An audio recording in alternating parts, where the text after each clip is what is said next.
sometimes, a bell rings and something inside says, "Hey, pal, enough." So, yeah, just put the hammer on it. Remember Keith Richards? He was a legendary rock and roll star known for his scandalous excesses and incredible achievements. Strange as it may seem, you shouldn't presume to know the whole narrative just because you're a dedicated follower. There are disturbing truths surrounding Keith's life that extend beyond his ferocious theatrical performances. Take a break from solving those riddles and watch this video instead. We'll tell you everything. Come on, we can begin. The most intriguing aspect for the audience will undoubtedly be the famous friendship between Richards and Anita Pallenberg. They lived in a maelstrom of excess, inventiveness, and controversy, personifying rock and roll's glitter and defiance. They eventually made London their home and had Marlon, Angela, and Tara as children. Although she was most known as Richards' lover, Anita Pallenberg had an impact on the Rolling Stones that extended well beyond that. Being a member of the band's inner circle, she served as both inspiration and a collaborator. She changed the band's image, their music, and the social circles they played in with her strong brilliance and distinctive manner. When the Rolling Stones recorded their legendary song, "Sympathy for the Devil," Anita Pallenberg was an integral part of the session. In the backdrop, her voice provides an unsettling, otherworldly quality to the song. However, her impact extended beyond the realm of music production.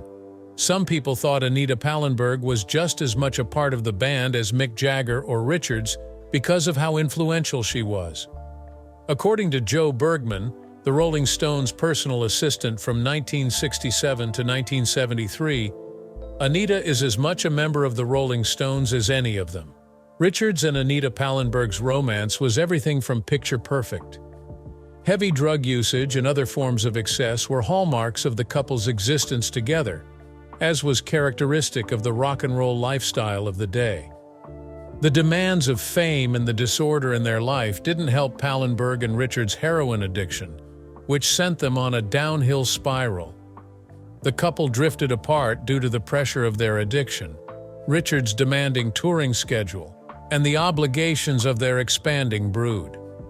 Their relationship had declined to the point of separation by 1980. A turning point in Richards' life occurred at the same time that their relationship ended. Richards met supermodel Patti Hansen, who would later become his second wife, around the time they separated.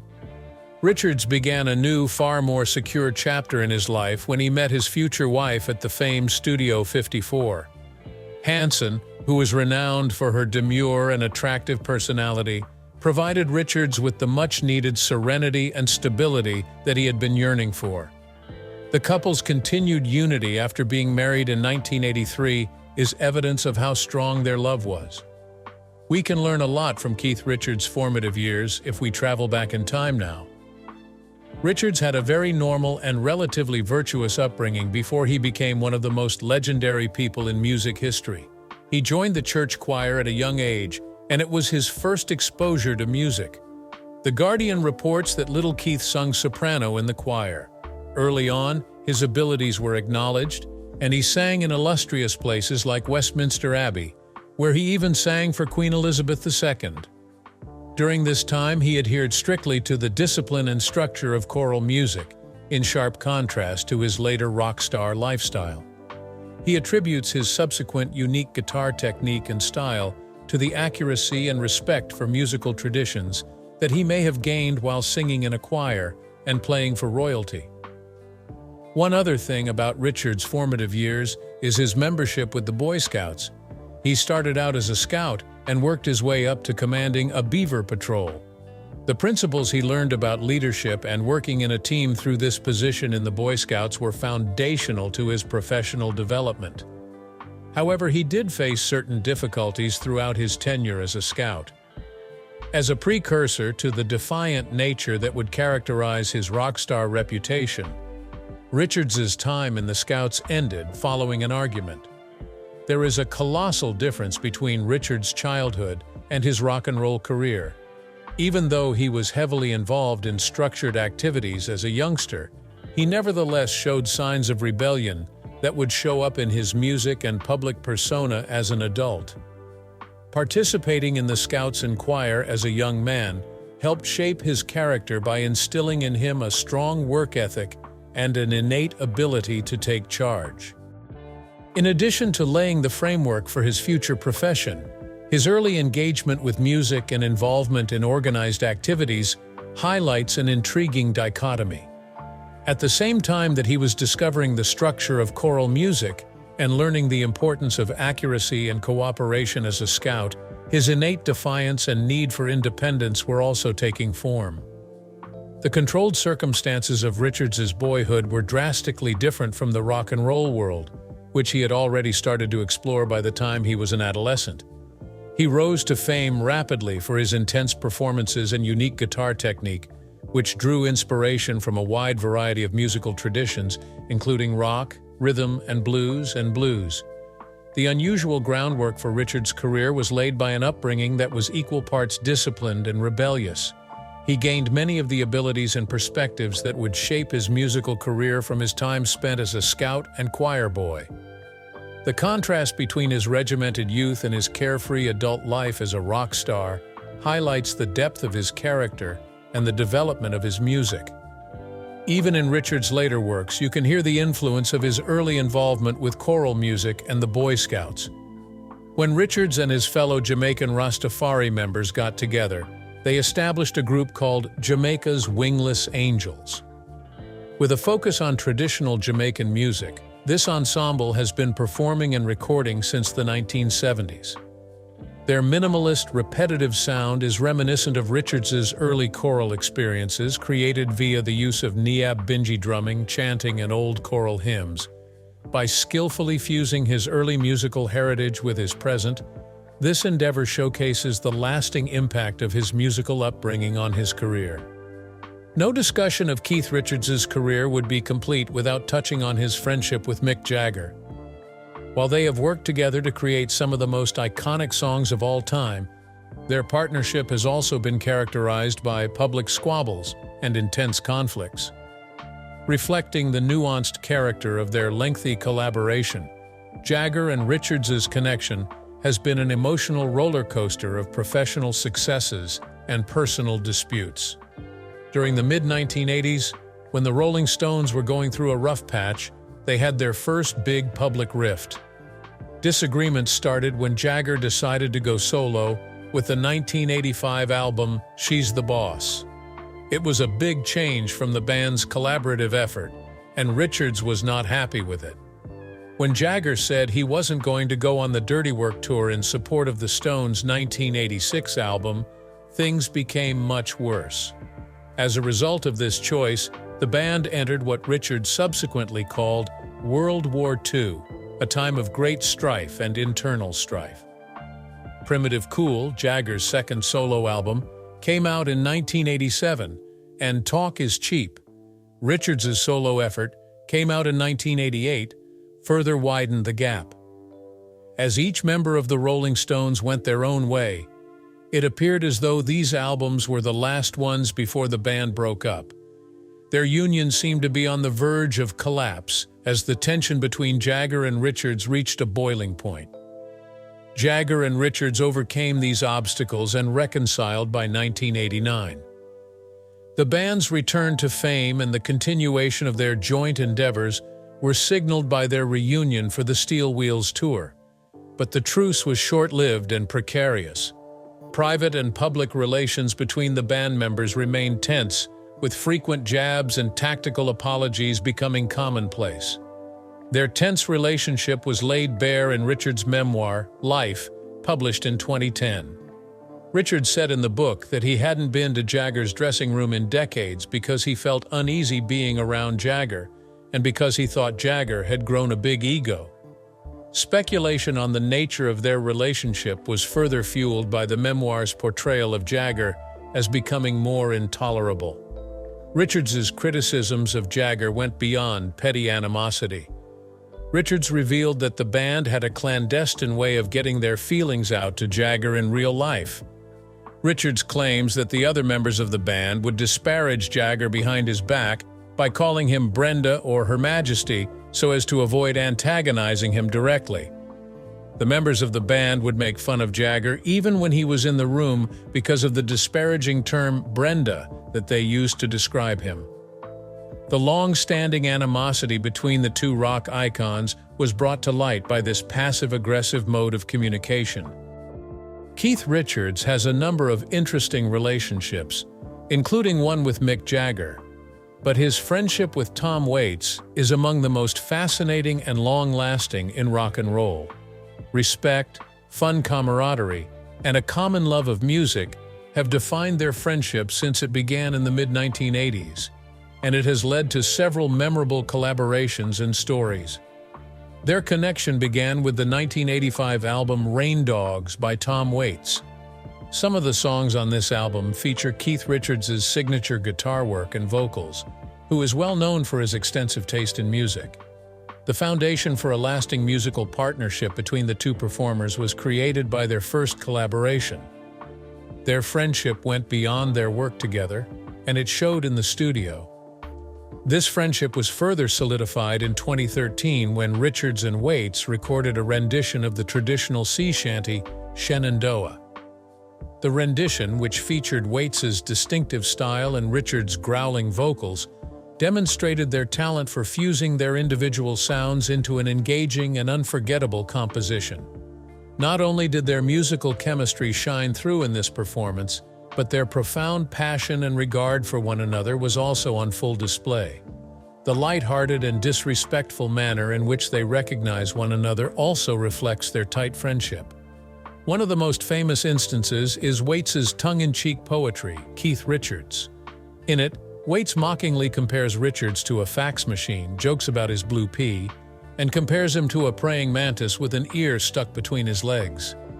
They are able to express a degree of irreverence and humor that is shared by only close friends in this light-hearted jive, which highlights how comfortable and transparent their connection is. There hasn't always been plain sailing in their artistic endeavors, despite their profound friendship. On Waits's album, Bad As Me, the two tried to collaborate on songwriting. An entertaining occurrence happened during their composition sessions when Richards pointed at Waits and yelled, "Scribe," over and over again. For a while, Waits mistook Richards' request for a writer for an indication that he should record the improvisational music they were making. The event brought attention to how their relationships may be both chaotic and inventive at times. The record does not include Richards as a co-writer, but he did play guitar on a few of songs. The opening track, Satisfied Even, paid tribute to Mick Jagger and Keith Richards, two figures who had a significant impact on Waits's music. An obscure fact about Keith Richards is that he bought a 1965 Bentley S3 Continental Flying Spur, lovingly called Blue Lena, after the legendary jazz vocalist Lena Horne.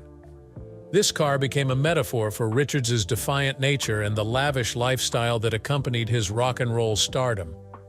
It was more than simply a mode of mobility. Richards made a bold statement with the Bentley S3 Continental Flying Spur, a vehicle renowned for its elegant look and potent performance. The moniker Blue Lena was a combination of his love of jazz and his individual flair. Throughout Richards' life, the automobile served as both a symbol of wealth and a bystander to numerous exploits, both good and bad, for more than 10 years. In 1967, when Richards got into some legal difficulty due to a high-profile drug bust, one of the most infamous Blue Lena instances happened. Richards chose to take a daring adventure across Europe, making his way to Marrakesh, Morocco, in order to evade the media circus and court scrutiny. Anita Pallenberg was a pivotal element in his life and the history of the Rolling Stones. Their romance began on the road trip, which was more than just an escape. Blue Lena became even more legendary as the setting for a budding romance that unfolded in her back seat. Richards' 1976 sleep-driving accident that sent Blue Lena careening into a tree marked a tragic chapter in the car's history. Richards' nose made a deep impression on the dashboard as a result of the forceful collision. The catastrophe served as a sobering reminder of the rock star's carefree lifestyle and the fallout from his troubled past. Even after all that happened, Blue Lena was still an important part of Richards' life for a while longer. The automobile went through many owners after Richards chose to split up with Blue Lena in 1978.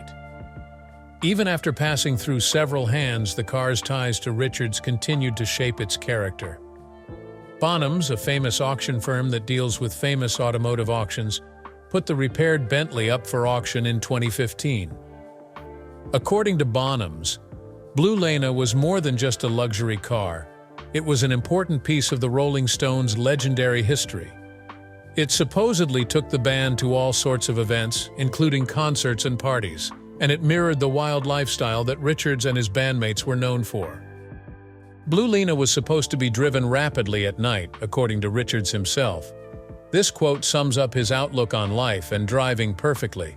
Having such a unique and expensive car was a statement of defiance for Richards, who wanted to be different from everyone else. It was an act of rebellion against the status quo, a reflection of his desire for an unconventional lifestyle.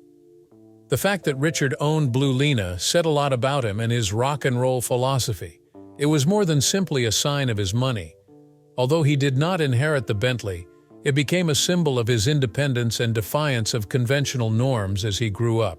Keith Richards rented the opulent and notoriously scandalous French Riviera mansion Villa Nellcôte in April 1971. The Rolling Stones had originally hoped to record a farmhouse in the French hills for their seminal album Exile on Main Saint, but they ended up choosing the villa as a fallback. After they couldn't find a suitable farmhouse, Richards was tasked with locating another location. The surprising pick turned out to be Villa Nellcôte, with its complicated past. Villa Nellcôte was anything but a typical studio. Having been a Nazi command center during the German occupation of France in World War II, the mansion had a seedy background that Richards and his bandmates had to contend with, such as swastikas that were still evident in the basement and other traces of this shady past. As the Rolling Stones established their makeshift recording studio in the mansion, the haunting history of the building lent an air of mystery to the event. An unique recording environment was created on the site by combining features of a backstage area with the chaos of a half-used hotel room. Villa Nellcôte's tumultuous past, along with the constant stream of drug dealers, henchmen, and famous faces, created an environment that was both exciting and disorganized. The heat, dripping walls, and lack of air circulation in the basement contributed to the already peculiar atmosphere of the mansion. This one-of-a-kind Keith Richards-style setting was pivotal in creating the 1972 album Exile on Main Saint due to the unusual recording circumstances at Villa Nellcôte. The album is sometimes characterized as having a marshy feel. Thanks to its legendary combination of rock, blues, and soul, the album's raw, gritty sound has propelled it to the ranks of the Rolling Stones' most revered albums. Villa Nellcôte isn't exactly a hotspot for Rolling Stones fans, even if the record is highly regarded. The present owner is not very hospitable to guests, and the villa's secluded position on the French Riviera makes it difficult to reach. Therefore, despite the estate's substantial contribution to one of the Stones' most famous albums, it is still largely unrecognized as a landmark in rock and roll history. The eccentric and flamboyant style of Keith Richards has long mesmerized onlookers, with his show-stopping coats, scarves, and accessories. But his style isn't as idiosyncratic as it seems. The Telegraph reports that Richards's distinctive style stems from an unexpectedly straightforward method. He frequently takes clothing from the ladies in his life. The renowned musician often plunders the wardrobes of his wife Patti Hansen, daughters Alexandra and Theodora, and himself. His varied collections served as inspiration for Johnny Depp's Captain Jack Sparrow's distinctive outfit in the Pirates of the Caribbean films. A lot of Richards' clothes are really taken from his relatives, as he has already confessed. Despite his outlandish costumes, Richards insists he doesn't dress in a costume, but rather wears whatever makes him happy. The assertion is backed up by his daughter Alexandra, who points out that her dad has this special knack for looking good in everything, whether at her own clothing or even her mom's pajamas. The way Richards effortlessly combines his unique style with his comfort is reflected in his versatility and fashion. which is a larger aspect of his public character. Not only does Richards's dress style represent his rock and roll philosophy, but it is also an extension of his own taste. He has such a versatile sense of style and self-expression that he can wear women's clothes with ease. One defining feature of his public persona is the unique and memorable style he has created by combining pieces from his family's clothing collection. Although Richards has been known to dabble in fashion, he has never really swapped clothes with Mick Jagger, a fellow Rolling Stone and long-standing bandmate of his. But back in the 70s, when the whole band wore matching coats, there was one standout. Richards related an example from this era of shared style in which donning a borrowed jacket had an unforeseen outcome. One of the jacket's pockets included illicit narcotics, which he was unaware of. The unanticipated consequences of having a common wardrobe were brought to light by the tragic mix-up that led to Richards being apprehended and held responsible for the narcotics. In a life seemingly tailor-made for an action hero, Keith Richards has wove a remarkable tale of survival and endurance via a string of high-stakes mishaps and near misses. His survival appears nothing less than miraculous, given the extreme hazards he has endured. Richards, however, persists in disproving the odds. Since he was a little boy, Richard has had a turbulent past filled with near-death experiences. Supposedly sleeping infant Keith Richards was hit by a Nazi V-1 missile during the London bombings of World War II. It was a stroke of luck that Richards and his mother had escaped the building before it happened. The guitarist's extraordinary knack for avoiding potentially catastrophic situations was first demonstrated by this near miss. Another near-death encounter for Richards occurred in 1965 when he was performing. The electric jolt he received from his broken microphone scorched his guitar strings and knocked him out cold. This tragedy highlighted how dangerous live rock concerts can be and endangered his health. Richards faced additional dangers in the early 1970s. He experienced a terrifying incident in 1971 when he slept off in bed while smoking. The fire threatened Richards and his partner Anita Pallenberg when the cigarette caught fire on the beds. Surprisingly, they were both unharmed, yet the episode brought attention to the risks associated with Richards's rock and roll lifestyle. The 1973 fire that destroyed Richards's house, Redlands, was another devastating event. The event was only the latest in a string of mishaps, even though he maintained that a mouse that chewed wires was to blame. Among Richards's turbulent life events, which included a serious drug-related episode in the 1970s, was the enigma of the fire. A poison dose of strychnine was the worst drug experience Richards had ever had. Even though Richards' accidents have become more commonplace in recent years, they have persisted. While reaching for a book in his library in 1998, he sustained a serious injury. Heavy volumes landed on him as he slipped, breaking many ribs, a sobering reminder that even rock stars may be hurt by everyday mishaps. In 2006, while on vacation in Fiji, Richards attempted to scavenge for coconuts and fell from a palm tree, which was perhaps the most dramatic occurrence. Brain surgery was necessary due to the serious skull fracture sustained in the fall. An important turning point in Richards' life, this event affected his health in the long run. In light of these obscure details regarding Keith Richards, what are your thoughts on the matter? Feel free to share your thoughts in the space provided. We trust that this has been of use to you. If you found this video helpful, please subscribe, like, and share it. My sincere appreciation for your time. Till our next video, take care. I will miss you.